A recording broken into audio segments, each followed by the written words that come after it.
Hello. Hello. We've got a prototype here today that's been happening quite a lot recently, and this time it's Call of Madness by Chaha Games that will be on Kickstarter very, very soon. And what is the game about? Well, I mean, there are a lot of Cthulhu games on the market. This is another Cthulhu game. However, the twist here is that instead of being the investigator trying to stop the cultists from completing their ritual, you are the cultists and you're trying to complete your ritual. Be the better cultist. You want to be the better cultist. Everyone around the table is a different set of cultists trying to do their own thing, and there are investigators trying to stop their plans. So you're all trying to defend yourself and try and get rid of these investigators that are coming after you, whilst also trying to screw over your opponents and help those investigators. Yes. So you want to help the investigators that are trying to thwart your opponent's plans, whilst trying to prevent the ones that are trying to thwart your plans. Wow, that was complicated. Wow, that didn't need to be that complicated. Yeah, so... I mean, in the world of all the Cthulhu games, where everything is pretty much a cooperation, apart from like Cthulhu Wars, maybe, and a couple of other ones, like Cthulhu, the deck builder, the Cthulhu Realms, it's something different.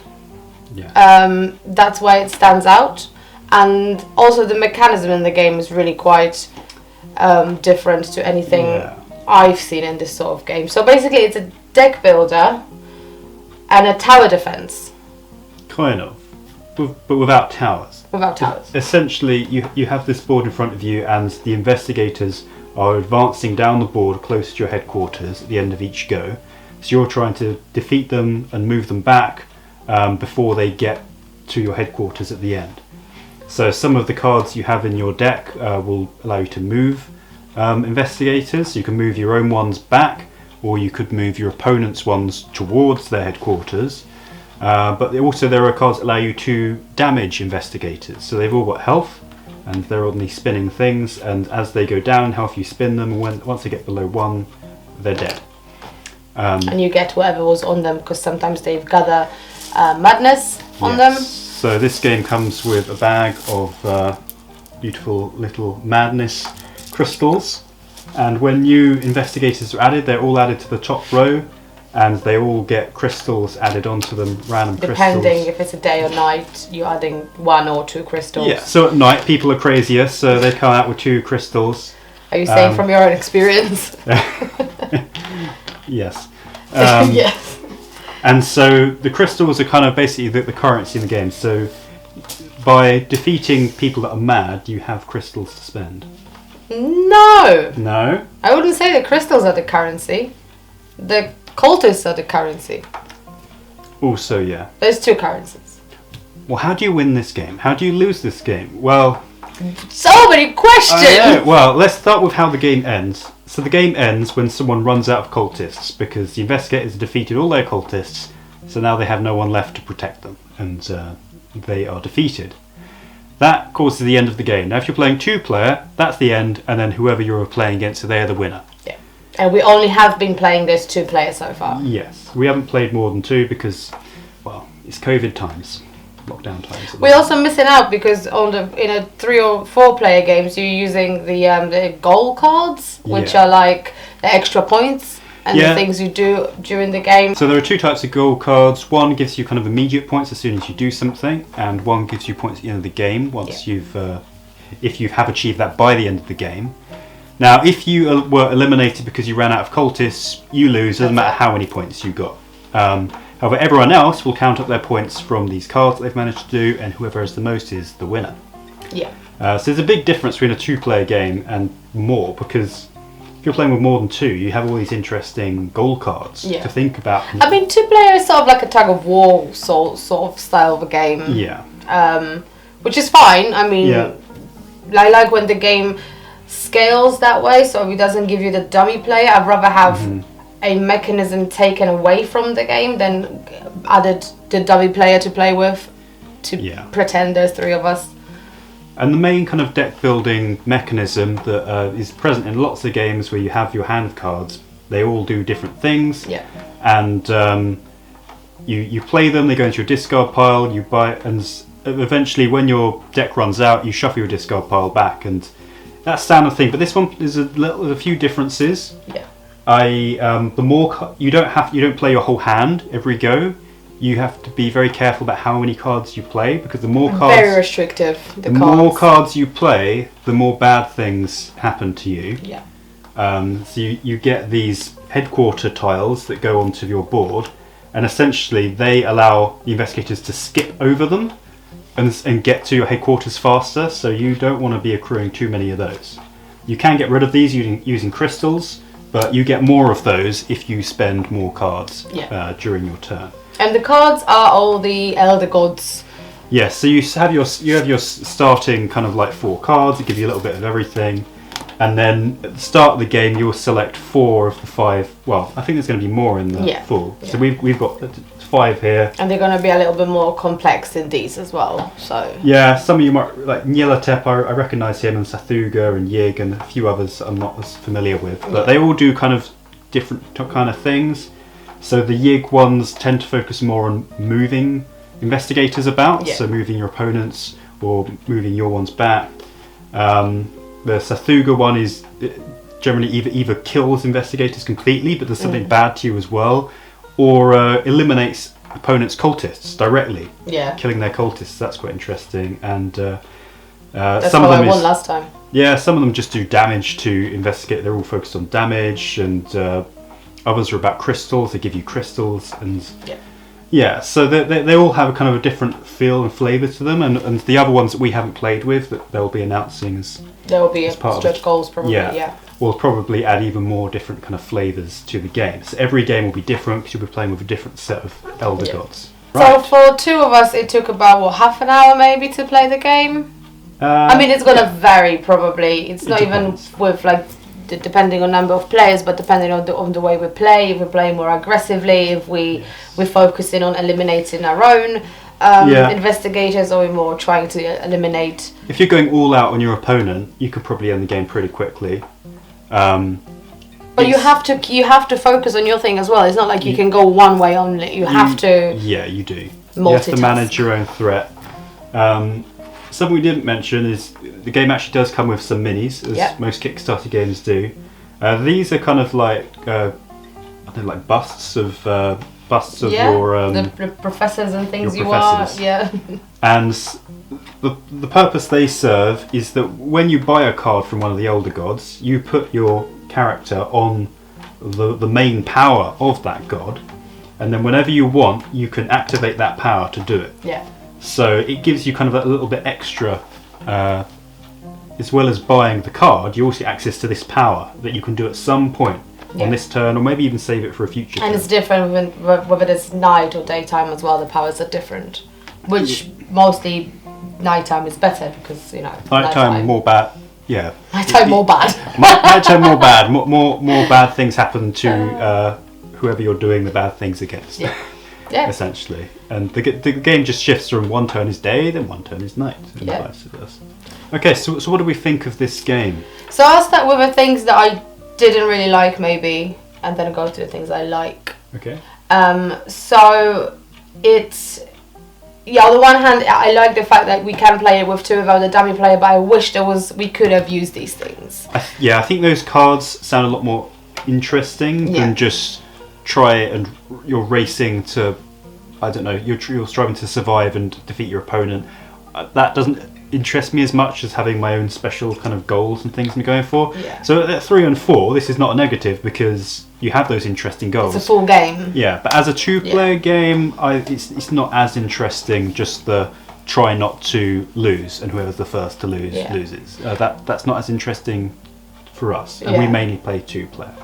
And I also think that it kind of a little bit feels like the theme has been sort of stuck onto the mechanism of the game. It's not like it's integral. It won't work if it's not a Cthulhu game. It could be any other game. It could be like invading hordes coming at your gates, and your Space Invaders could be. It could be Space Invaders, and you're getting special powers and unlocking new technologies to fight them off.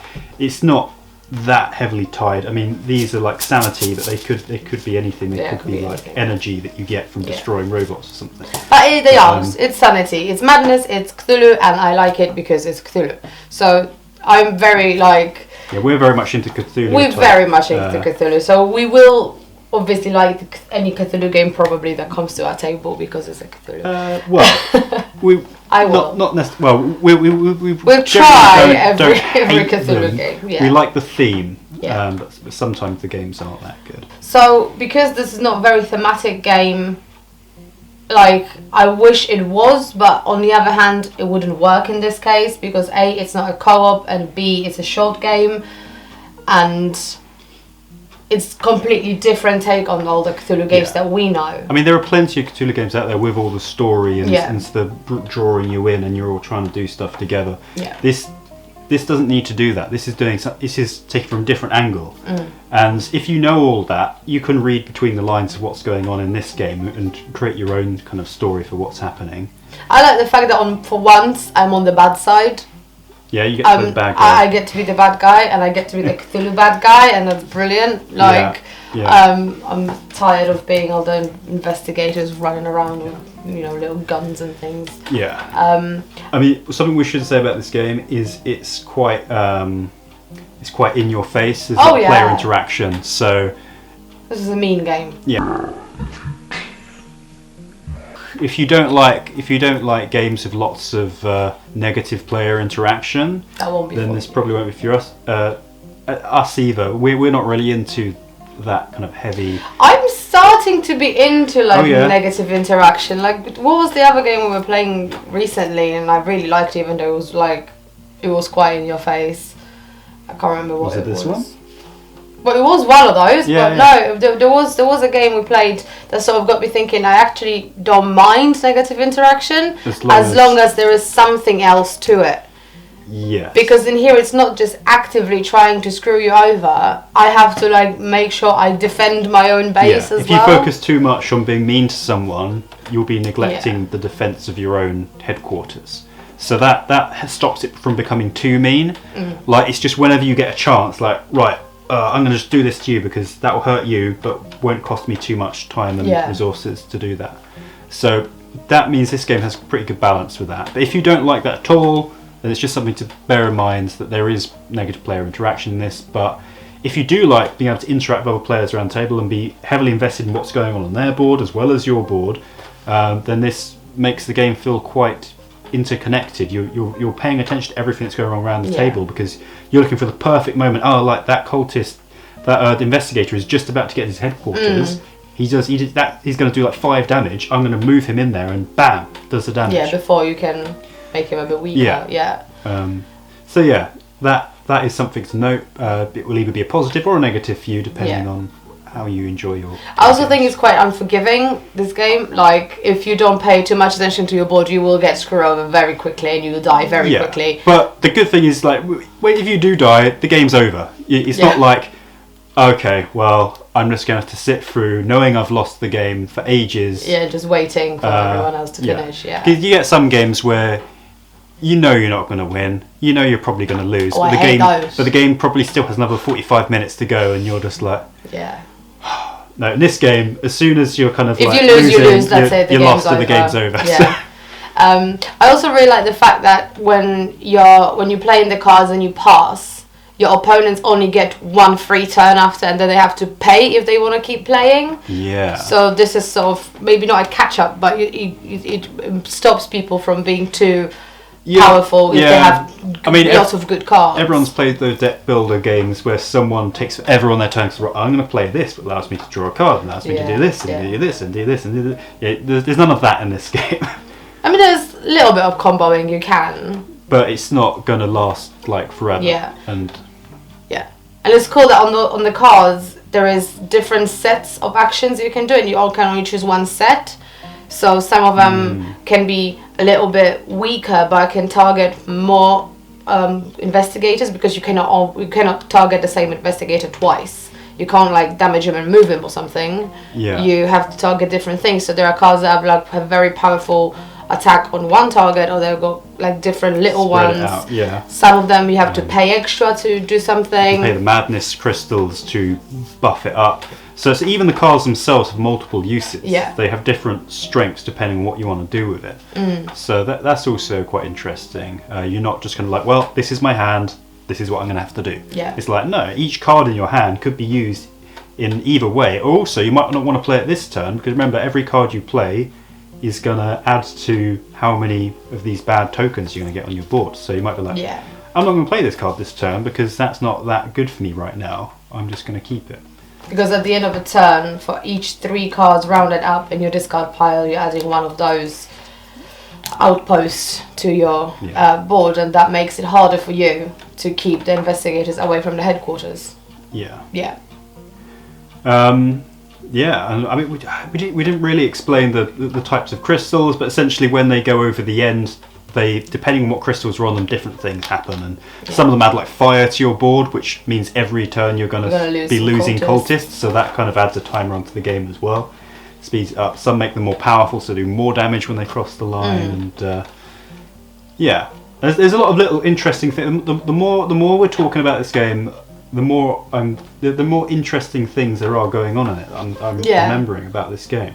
There's certainly a lot going on, but it's not complicated. Like the rule book is only like 4 or 5 pages long. Like it's not many rules to learn, but there are lots of little interesting mechanisms and things that interlock. I like the day and night thing. That different things happen during the day and during the night. You use the cards differently. Some of the actions you can only do during the night. That's quite cool. So I think this would be a great game to play with people that like Cthulhu type games but want something different. They something like something light and more adversarial and kind of fun.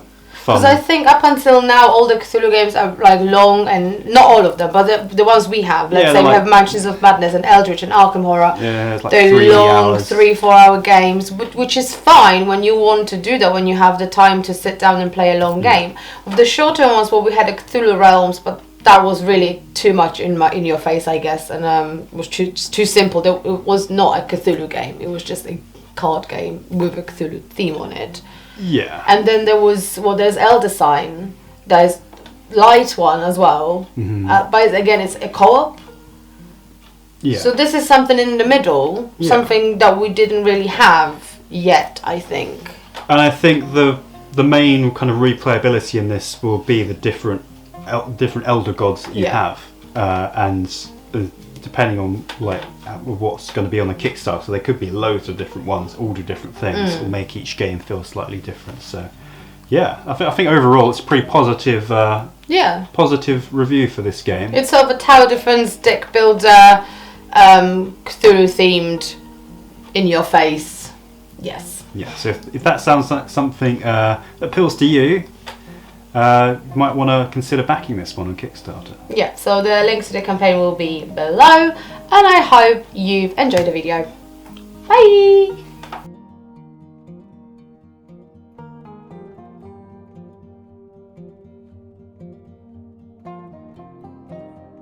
Because I got tentacles kind of on my face.